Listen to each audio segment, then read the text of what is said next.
یہ دو تین بڑے ایشوز ہیں جن کے اوپر سندھ میں خصوصاً جو ہمارے حکمران جماعت کے ایم پی اے صاحبان ہیں ان کو سوچنا پڑے گا۔ نمبر 1، آپ یہ دیکھیں کہ سندھ کو بہت بڑا وسائل میں حصہ مل رہا ہے۔ دوسرا، یہ حصہ کہاں اور کیسے خرچ ہو رہا ہے؟ پروونشل فائنانس کمیشن ایوارڈ ہے نہیں، اضلاع کو پیسے جا نہیں رہے، کراچی کو پیسہ جا نہیں رہا، انکم شہروں کی بڑھ نہیں رہی۔ سوائے اس کے کہ ہر 5 سال کے بعد پیپلز پارٹی کا کوئی ایک آدمی، چاہے وہ قائم علی شاہ ہوں، چاہے وہ مراد علی شاہ ہوں، وہ صرف ایک سٹامپ پیپر کے طور کے اوپر، ایک ربڑ سٹیمپ کے طور کے اوپر اس کو وزیر اعلیٰ ہاؤس میں بٹھا دیا جاتا ہے، اور پیچھے سے اس کی تاریں جو ہیں وہ زرداری فیملی کے پاس اس کو رکھ دی جاتی، اور وہ اس وزیر اعلیٰ کو کٹھ پتلی کے طور کے اوپر استعمال کرتے ہیں۔ چیف منسٹر سندھ کی حیثیت، صوبہ سندھ کی اسمبلی کی حیثیت، اس کو بالکل محدود کر دیا گیا۔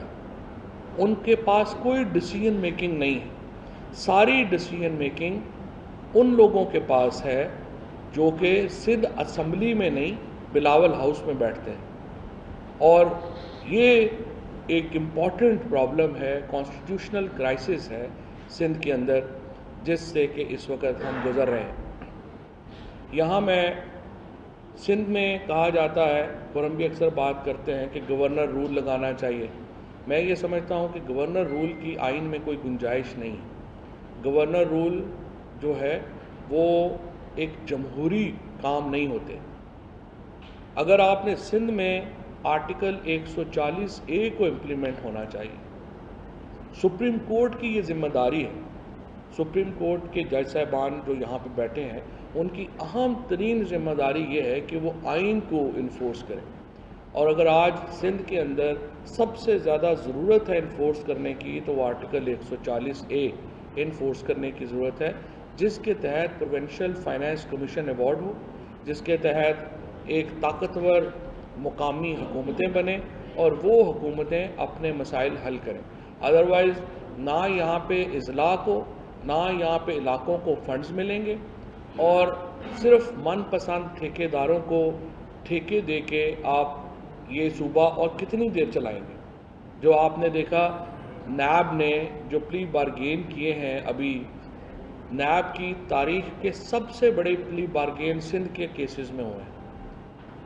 اربہ روپیہ پلی بارگین میں نیب کو سندھ کے کیسز سے ملا، اور یہ ٹپ آف دا آئس برگ ہے۔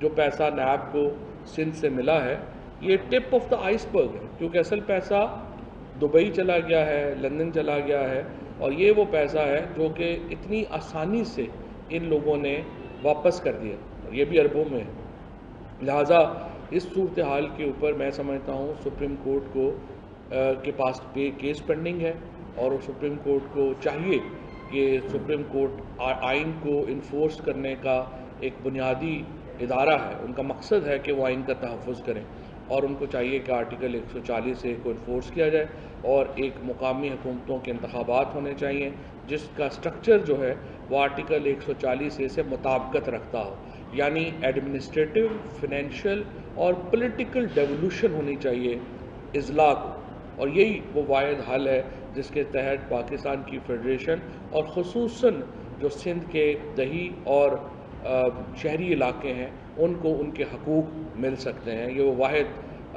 ذریعہ ہے جس کے ذریعے یہ حقوق جو ہے وہ مل سکیں گے۔ اب آئیے بجٹ کی طرف، اور جس طریقے سے کل آپ نے دیکھا کہ احسن اقبال صاحب نے جو پریس کانفرنس کی، PMLN نے جو سب سے اس وقت بڑی خوبی رکھی ہے وہ یہ رکھی ہے کہ ہر چیز کو مسترد کرنا ہے بغیر پتہ کیے کہ وہ ہے کیا۔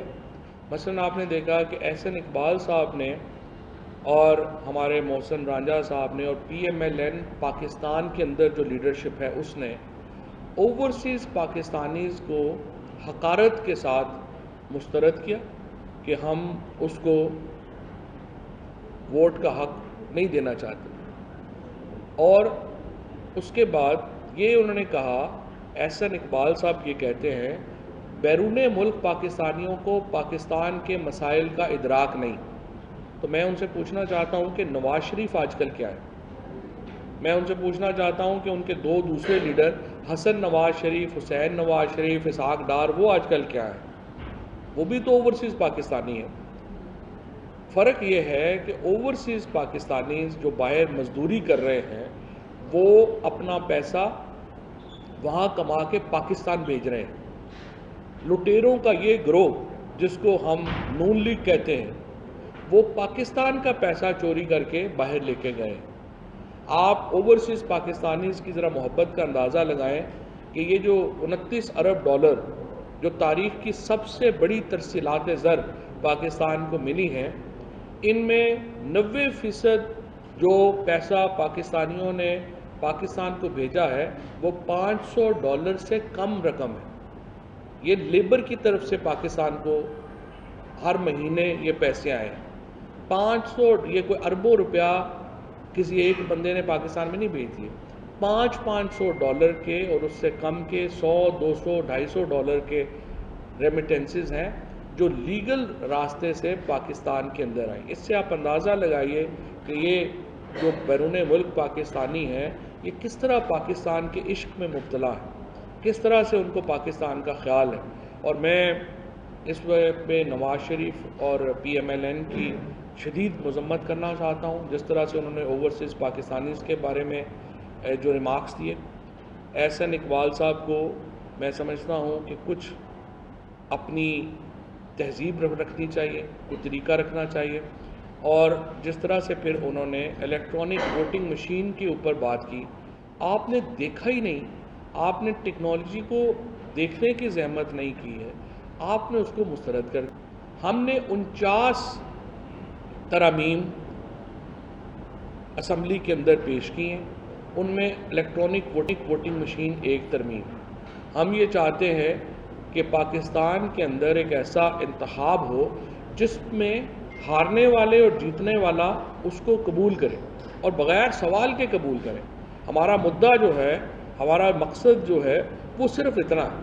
آپ ان 49 ترامیم سے ایگری نہیں کرتے، آپ اپنی ترامیم لے آئیے اور کہیے کہ نہیں الیکشن اس طرح سے ہونا چاہیے. لیکن انفارچونیٹلی اس کو جس طریقے سے PMLN کو لگ یوں رہا ہے، اس وقت تمام جو اشاریے یہ جا رہے ہیں کہ نون لیگ کا اگلے الیکشن میں بھی کوئی مستقبل نہیں ہے.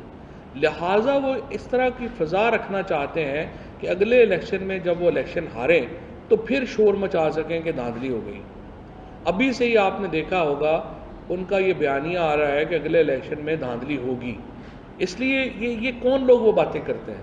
یہ وہ لوگ باتیں کرتے ہیں جن کو پتہ ہوتا ہے کہ ہمارا فیٹ کیا ہے، ہم کمزور ہیں، ہمارا اگلے الیکشن میں یہی کریں گے کہ بینر لے کے کونے کھڑے ہوں گے حکومت نام